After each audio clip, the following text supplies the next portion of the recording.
According to the US Bureau of Labour Statistics, the most dangerous job in the world currently is working in the logging industry, felling trees. It has a fatality rate of 0.13% annually. Whilst that's genuinely shocking, by historical standards, it's nothing. There was one particular historical job where the chances of you living to retirement age were as low as 16%.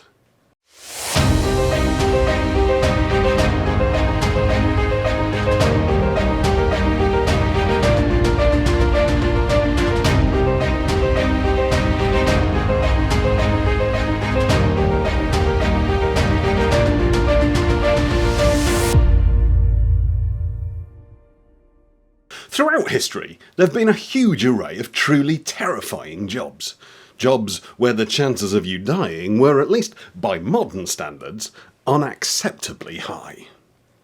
Being a tin miner in Cornwall, an enlisted soldier in the Napoleonic Wars, working early mechanised weaving looms during the Industrial Revolution. But dangerous as they undoubtedly were, these jobs, and others like them, pale into insignificance next to the terrifying prospect of being King or Queen of England. Before we go on, we need to talk a little about the average life expectancy in times gone by. 400 years ago, life expectancy at birth is estimated to have been between 25 and 35 years. But you need to understand that this is a mean average, which means that the figure is driven down significantly by the terrifyingly high infant mortality rates. If you made it through the first few years of your life, the chances of you reaching adulthood were significantly higher. And if you made it to adulthood, the chances of you reaching the grand old age of 65 were surprisingly good. Add to this the fact that the aristocracy in Europe had a significantly higher life expectancy than the general populace, mainly down to improved nutrition and hygiene, then it comes as a bit of a surprise to find that being King or Queen of England was such a death sentence. But it was. It's commonly accepted among historians that Athelstan was the first true King of England. He reigned between the years of 925 and 939, but annoyingly for this video, we have no idea what he died from or at what age he died, so sadly we have to discount him from our statistics. We're also going to discount those monarchs who reigned during the late modern period, where modern medicine was available, and overall life expectancy was significantly higher. So the death of George III in 1820, the famously Mad King, will be where we stop. This is history after all. So this rules out George VI, who died at the age of 56, but it also rules out his daughter Elizabeth II, who's still going strong at the age of 94. So that's the context and the ground rules set.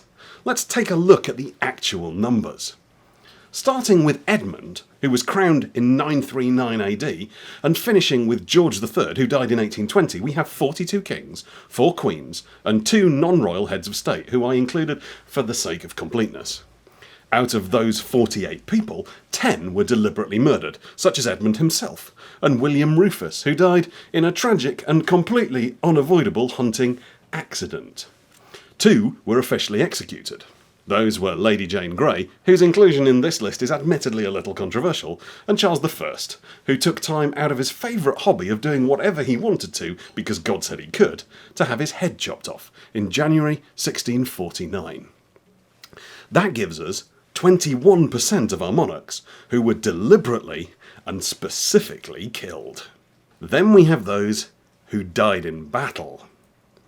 The first reigning monarch we know for sure died in battle was Harold II, otherwise known as Harold Godwinson, who, contrary to popular belief, was not killed with an arrow in the eye, but did die at the Battle of Hastings in 1066. The most recent reigning monarch to be killed in battle was the controversial Richard III, who was killed in 1485 at the Battle of Bosworth in his 30s, and then buried under a car park. For the sake of completeness, I've included those monarchs who died while on military campaign in this figure, whether they breathed their last on the battlefield itself or later on. So we also get to include those such as Richard the Lionheart, who died several days after being shot with a crossbow bolt, and Henry V, who's thought to have died of dysentery while on campaign in France. These total 7 monarchs, or 15% of our overall number. Then we have the remarkably large number of monarchs who died surprisingly early, but in circumstances we can't really be sure about, such as Edwig, who died of completely normal natural causes at the age of 19. Sweyn Forkbeard, who only managed to last 5 weeks after claiming the throne before dying suddenly at the age of 54, or Edward IV, who went from hale, hearty and very much alive to completely dead in the space of a few days at the age of 40. Or bloody Queen Mary, who may possibly be the first British monarch to die of being completely and utterly mad at the age of 42.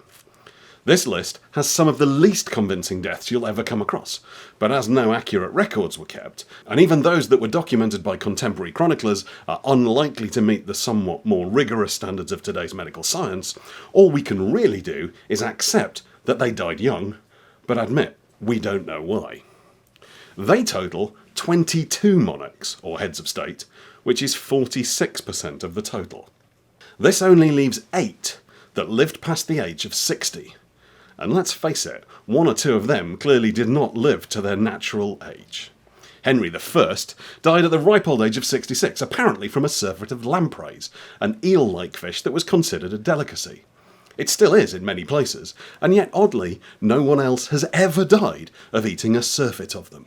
So what that leaves us with is a list of 48 kings, queens, or heads of state, 40 of whom died before they reached the age of 60. I don't know about you, but I'm not convinced the benefits would be worth it.